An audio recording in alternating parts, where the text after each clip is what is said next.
Okay, I think we're recording again. Christopher Gillum here, little brother to Anthony James Gillum. I called him Andy. Okay, so this story is called Jumping Trains. Can you guess why it's called Jumping Trains?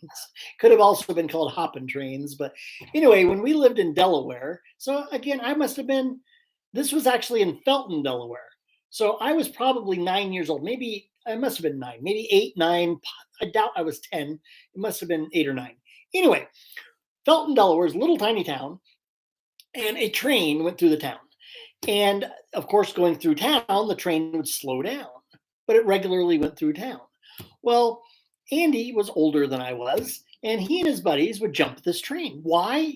Good question. Why? Because about 10 miles out, 8 or 10 miles down the tracks, was this park called Wheeler's Park.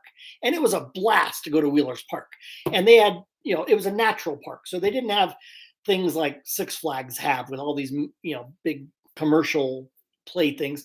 They had huge trees with rope swings, and they had a winding river with just a makeshift raft that you could push. I mean, it was just natural kind of cool things, but it was called Wheeler's Park. We loved to hang out there.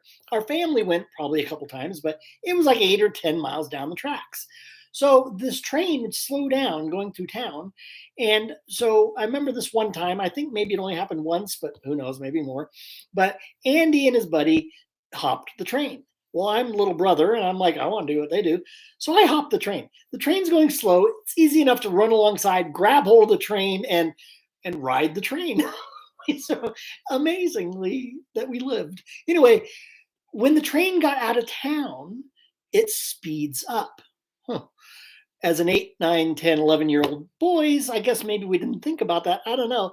But I'm here to tell you, by the time it got 8 or 10 miles down the track, I'm pretty sure it was doing 50 miles an hour. It was booking.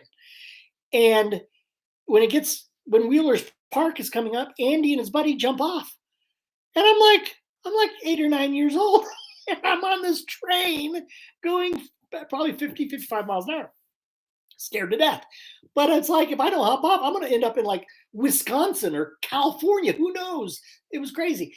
So I'm like, what do I do? And Andy just yells, jump and get in a ball. So I jump off this train, get into a ball. There's a barbed wire fence, by the way, on the side of the train tracks, right?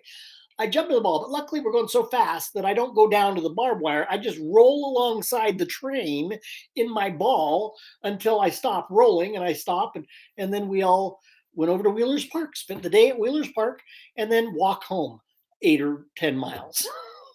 And I think that's probably, maybe it's the same way up in Alaska now, but I don't think kids down here in the lower 48 were raised that way now. Back then, we would leave in the morning, not get back till after dark at night. And it's like mom seemed to be okay with that, apparently.